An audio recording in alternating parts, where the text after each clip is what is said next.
அஸ்ஸலாமு அலைக்கும் வரஹ்மத்துல்லாஹி பரகாத்துக்கு. ஆதம் அலைஹிவஸ்ஸலாம் அவர்கள் மற்றும் ஹவ்வா அலைஹிவஸ்ஸலாம் அவர்களும் பூமியில் வாழ்ந்து கொண்டிருந்தார்கள். அவர்களுக்கு இரட்டை குழந்தைகள் பிறந்தன. ஒரு ஆண் ஒரு பெண். ஆண் குழந்தைக்கு காபில் என்று பெயரிட்டனர். சில காலம் கழித்து இதேபோல் இரட்டை குழந்தைகள் பிறந்தன. ஒரு ஆண் ஒரு பெண். ஆண் குழந்தைக்கு ஹாபில் என பெயரிட்டனர். பின்பு இன்னும் நிறைய குழந்தைகள் பிறந்தன. பூமியில் எந்த பெண்களும் இல்லாத காரணத்தினால் காபில் உடன் பிறந்த சகோதரியை ஹாபிலுக்கும் ஹாபில் உடன் பிறந்த சகோதரியை காபிலுக்கும் திருமணம் செய்து வைக்கலாம் அப்படின்னு சொல்லிட்டு ஆதம் நபி முடிவு செய்றாங்க. காபிலுடைய இரட்டை சகோதரி அழகாக இருப்பாங்க, ஆனா ஹாபிலுடைய இரட்டை சகோதரி அழகாக இருக்க மாட்டாங்க. எனவே காபில் இதனால் கோபம் அடைந்தார்.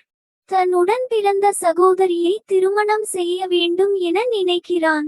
இதனால் இருவருக்கும் வாக்குவாதம் நடக்குது. இதனால் ஆதம் நபி என்ன முடிவு செய்றாங்க அப்படின்னா, அல்லாஹ்வுக்கு 2 பேரும் ஏதாவது அல்லாஹ்வின் பெயரில் பலியிட வேண்டும் அப்படின்னு சொல்லுறாங்க. யாருடையது அல்லாஹ் ஏற்கிறானோ அவர்களின் ஆசை நிறைவேறும் சொல்றாங்க.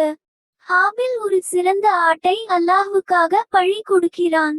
ஆனால் காபில் சிறந்த கனிகளை கொடுக்காமல் அழுகி போனதை கொடுக்கிறான். ஹாபிலுடையதை அல்லாஹ் ஏற்றுக்கொண்டான். ஆனால் காபிலுடையதை அல்லாஹ் ஏற்றுக்கொள்ளவில்லை. எனவே ஹாபிலுடைய ஆசை நிறைவேறியது.